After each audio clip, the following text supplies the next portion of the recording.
Change is the ultimate stress test for every system you've built. It exposes weak spots, stretches habits, and demands growth.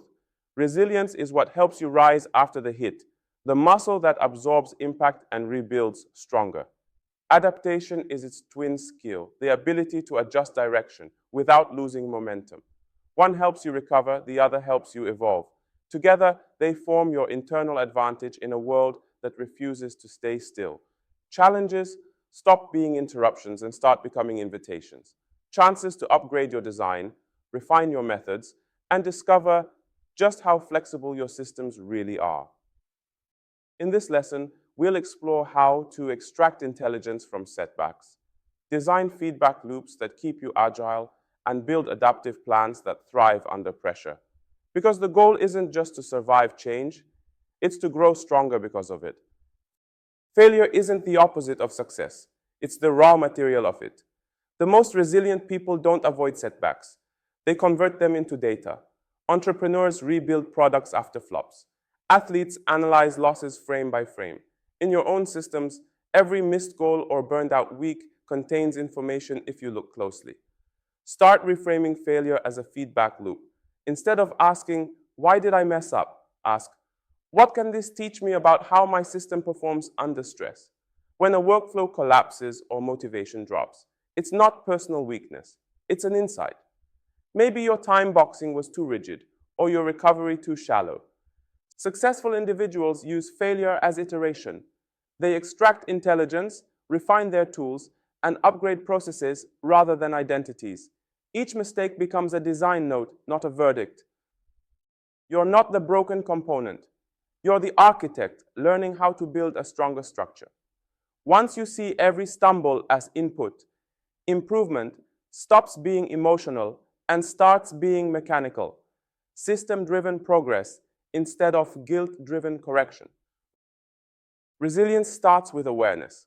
Burnout, missed deadlines, creative blocks. These aren't flaws. They're feedback signals from your system. When you treat discomfort as data, you can extract meaning without self-criticism. Ask questions like, "What does this reveal about my process?" Or, "Where did the structure fail me?" Patterns always point somewhere. Repeated fatigue could mean poor task sequencing. Chronic distraction might signal mismatched work types or unrealistic focus blocks. Instead of overhauling everything at once, experiment surgically. Alter one variable, measure, and iterate. Adjust task duration, work environment, or timing, one small lever at a time. Implement fixes with metrics that matter: energy stability, task completion rates, creative output. Then review and refine again. This is adaptive design in motion. Systems learning from stress the way muscles strengthen after resistance. The more cycles you run, the more anti-fragile your workflow becomes. Flexible, informed, and capable of turning pressure into performance. Technology can amplify human resilience when used wisely. AI-powered monitoring tools act like dashboards for your mind. Apps such as Mood Meter analyze emotional trends, flagging early signs of fatigue or burnout. Instead of waiting for collapse, you see the warning lights in real time. Productivity platforms like Rescue Time or Clockify measure workload velocity, how fast you're operating relative to sustainable capacity. When the system detects overextension, it alerts you before you hit diminishing returns. Progress tracking algorithms even suggest optimal recovery intervals based on focus duration and energy levels. This isn't about outsourcing awareness, it's about augmenting it. Think of AI as your co-pilot, one that collects behavioral data you'd normally miss. Combined with self-reflection, these insights build a feedback system that evolves as you do. Ask yourself, if your body had a dashboard, what would the red lights show? By pairing digital intelligence with human intuition, you build resilience not through more willpower, but through better visibility, the kind that lets you adjust course long before stress becomes burnout. Continuous improvement isn't just about data, it's about reflection. Every Friday, schedule a 15-minute system review. It's short enough to sustain weekly, yet powerful enough to shift long-term behavior. Ask, What created the most impact this week? When was my energy highest? What consistently derailed progress? Spot patterns without judgment. Burnout, too many shallow blocks, missed deadlines, weak prioritization. Friction is feedback, not failure. Look for themes repeating week to week. Once spotted, choose one small improvement to test next cycle. Adjust a time block, add a recovery habit, refine communication. Document these notes briefly. Over months, they become a personal database of learning. Evidence that you're not stuck, you're iterating. Structured reflection transforms chaos into clarity because it keeps growth visible. Remember, what you track improves, but what you reflect on transforms. Adaptation doesn't mean guessing, it means planning with flexibility.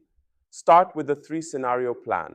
Outline the best, likely, and backup outcomes for any major goal. When reality shifts, you won't scramble, you'll pivot. Then apply the rolling wave method. Plan the near term in detail, but leave the long term broad and adjustable.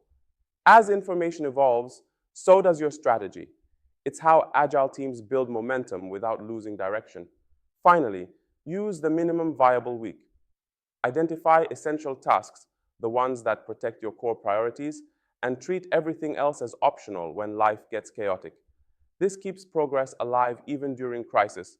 Think of adaptive planning as mental insurance. You can't prevent turbulence, but you can design shock absorbers. The moment you stop expecting stability, you start engineering systems that thrive without it. Ask yourself, if everything changed tomorrow, which structures in your life would still hold? You've built more than a set of habits. You've built a system that learns. Strategic discipline isn't about rigidity or control. It's about creating a rhythm that adapts with you. Resilience keeps you steady when things fall apart. Adaptation helps you rewrite the plan without losing momentum. Together, they make progress sustainable. As you move forward, don't chase perfection, chase awareness. Notice when your systems hum and when they strain.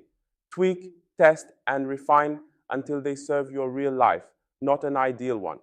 Master one discipline before layering another. That's how structure becomes strength instead of stress. Every improvement you've practiced, time boxing, deep work, energy management, adaptive planning, was never about doing more. It was about working from clarity, creating from stability, and leading yourself with intention. Your iteration loop doesn't end here. The next experiment is yours to design. Keep adjusting, keep observing, keep growing. Because strategic discipline isn't a finish line. It's a way of traveling through change with calm precision and creative energy intact.